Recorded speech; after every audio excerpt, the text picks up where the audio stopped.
অনুষ্ঠিত হয়ে গেল মেরিল প্রথম আলো তারকা পুরস্কার 2023। চলচ্চিত্র অঙ্গনে বিভিন্ন ক্ষেত্রে অবদানের জন্য প্রতি বছর এই পুরস্কার দেওয়া হয়।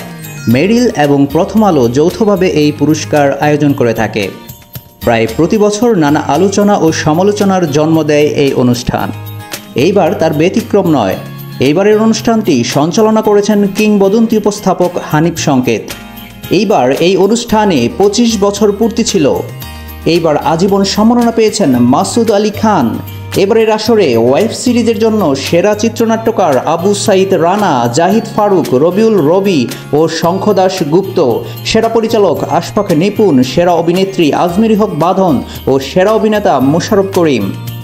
সীমিত দৈর্ঘ্যের কাহিনীচিত্রে সেরা চিত্রনাট্যকার মৌমিতা হোসেন, সেরা নির্দেশক শাকিব ফাহাদ, সেরা অভিনেত্রী তানজিন টোটিনি, সেরা অভিনেতা তারিক আনাম খান। সমালোচক পুরস্কারে চলচ্চিত্র ও ওয়েব ফিল্ম বিভাগে সেরা চলচ্চিত্র নির্বাচিত হয়েছে আম কাঁঠালের ছুটি, সেরা পরিচালক মুহাম্মদ নুরুজ্জামান, সেরা অভিনেত্রী ফারিন, সেরা অভিনেতা লিওন আহমেদ। তারকা জরিপে পুরস্কার পেয়েছেন মেহজাবিন চৌধুরী, আরফান নিশু, সেরা গায়িকা অবন্তী সিথি, সেরা গায়ক ইমরান, সেরা অভিনেতা অভিনেত্রী নুসরাত ইমরুস তিশা ও আরফান নিশু।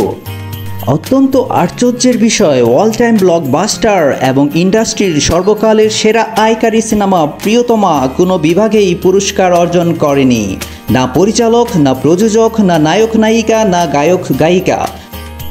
প্রিয়তমা মুভির ও প্রিয়তমা এবং ঈশ্বর গানটি প্রশংসা করেনি এমন লোক খুঁজে পাওয়া দুষ্কর। শাকিব খানের অভিনয় শাকিব খানকেই ছাড়িয়ে গেছে প্রিয়তমা মুভিতে, অথচ তাদের পুরস্কার না পাওয়া সত্যিই দুঃখজনক। এর কারণ আয়োজকরাই ভালো জানেন। আসলে সমস্যাটা কার, প্রিয়তমা নাকি মেরিল প্রথম আলোর?